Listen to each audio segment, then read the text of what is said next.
जय हिंद साथियों, प्यारे बच्चों। स्वागत है आपका हिंदी ज्ञान सागर में, हमारे यूट्यूब के इस चैनल पर।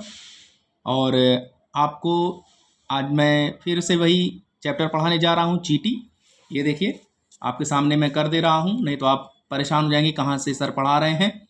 इसका सेकंड पार्ट है। ये पहला पार्ट मैंने पढ़ा दिया था चीटी, और यहाँ तक पढ़ाया था बुहारती तक। ये जहाँ पर ये पेन लगी हुई है मेरी, यहाँ चीटी को देखा, यहाँ से ले करके और बुहारती तक यहाँ तक पढ़ा दिया था।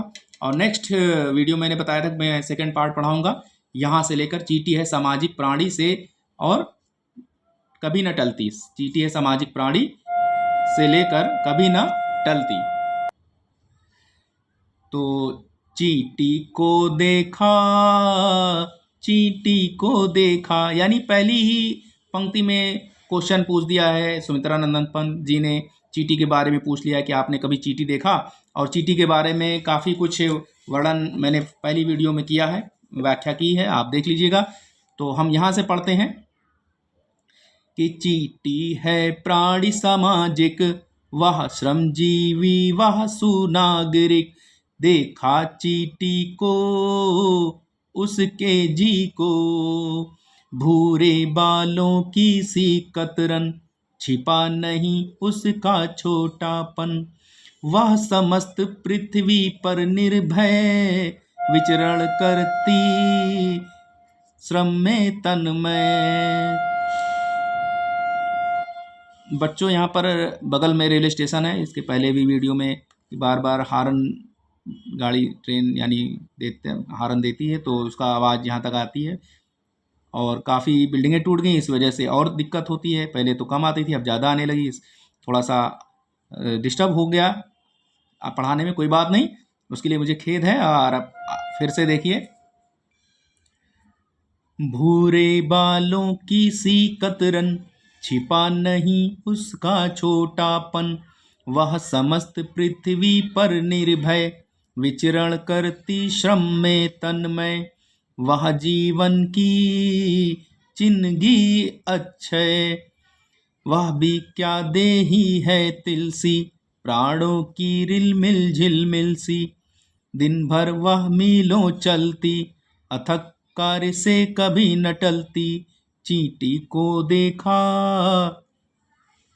तो ये कविता जो है युगवाणी से ली गई है, चीटी। और इसमें सुमित्रा नंदन जी पंत में क्या क्या कहा है, तो पहले मैं इसका वो बता दूं आपको प्रसंग, कि इसमें जो है कवि ने चीटी की सामाजिकता और क्रियाशीलता पर जो है वो प्रकाश डाला है। आप उसमें लिखेंगे संदर्भ में। फोन आ गया था, कोई बात नहीं। तो चीटी है प्राणी सामाजिक, यानी कवि कहता है, इस तरह लिख दिए, चाहे पंत जी कहते हैं कि चीटी एक सामाजिक प्राणी है, वह श्रमजीवी व सुनागरिक। जिस प्रकार मनुष्य समाज में रहता है और उसके लिए सामाजिक नियमों और कर्तव्यों का पालन करना जरूरी होता है, आवश्यक होता है, ठीक है, वैसे ही चीटी का भी अपना एक समाज होता है। वो भी एक सामाजिक प्राणी है। श्रम करके, श्रमजीवी है वह, मेहनत करके अच्छी नागरिक, मेहनत करके खाती, वह एक अच्छी नागरिक है। वह जो है परिश्रमी भी है, मेहनती भी है, एक अच्छी नागरिक भी है। देखा चीटी को, फिर कवि पूछ रहा है, यानी पंत जी पूछ रहे हैं कि चीटी को देखा है तुमने, उसके जी को, उसके हृदय को देखा है, उसके जी को देखा है। भूरे बालों की सी कतरन, कभी कभी उसका शरीर जैसे भूरे यानी ब्राउन कलर के जिसके बाल होते हैं और कतर देते हैं, तो वैसे ही कतरे हुए बाल की सी वो लगती है, भूरे बालों की सी कतरन।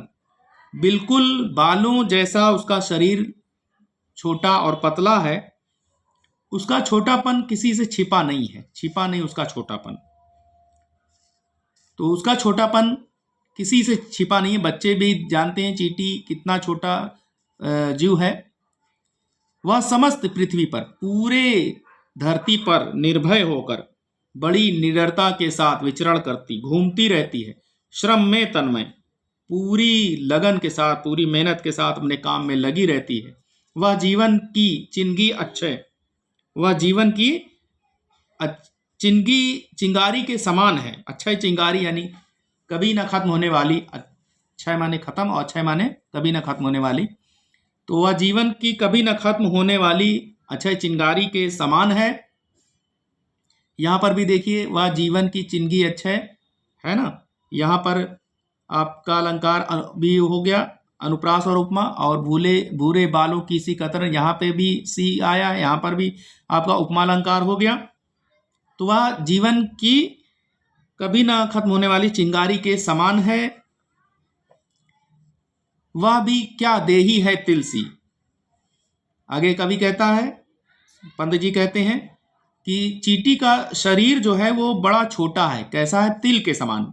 तिल सफेद भी होता है और काला भी होता है, और दोनों का साइज सेम होता है, तो काले तिल की जैसी होती है चींटियां, यानी उनका शरीर तिल के समान छोटा है। प्राणों की रिल मिल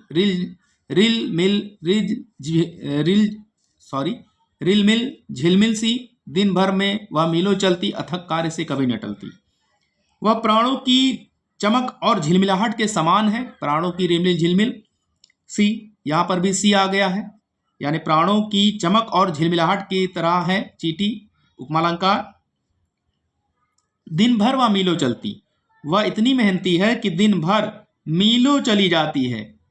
हम थक जाते हैं मीलों चलते, लेकिन चींटी कभी नहीं थकती, वह मीलों चलती रहती है और कभी भी परिश्रम से नहीं घबराती, अथक कार्य से कभी नहीं डरती, यानी कभी भी वो मेहनत से, परिश्रम से नहीं घबराती और निरंतर अपने काम में लगी रहती है। तो ये इसकी व्याख्या हो गई। यहाँ से चींटी है प्राणी सामाजिक से लेकर कभी न टलती तक बच्चों। और आप काव्यगत सौंदर्य में लिखेंगे कि कवि ने यहाँ जो है वो चींटी का उदाहरण देकर मानव को प्रेरित किया है कि उसे निरंतर अपने कार्य को करते रहना चाहिए, है ना, कार्य कर्तव्य करने की शिक्षा दी है।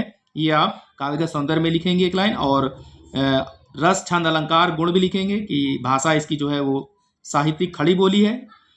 रस शांत रहेगा तो गुण प्रसाद रहेगा ही रहेगा। अलंकार उपमा अनुप्रास दोनों हैं इसमें। तो ये चींटी वाला पार्ट यहीं पर ख़त्म होता है। वीडियो को बेटा लाइक और शेयर ज़रूर कीजिएगा ताकि दूसरों को भी इसका लाभ मिले, है ना। तो तब तक के लिए जय हिंद। नेक्स्ट वीडियो में आपको जो अगला इसका पार्ट है चंद्रलोक में प्रथम बार, ये आपको मैं बताऊंगा, ठीक है, इसकी व्याख्या बताऊंगा पढ़ करके।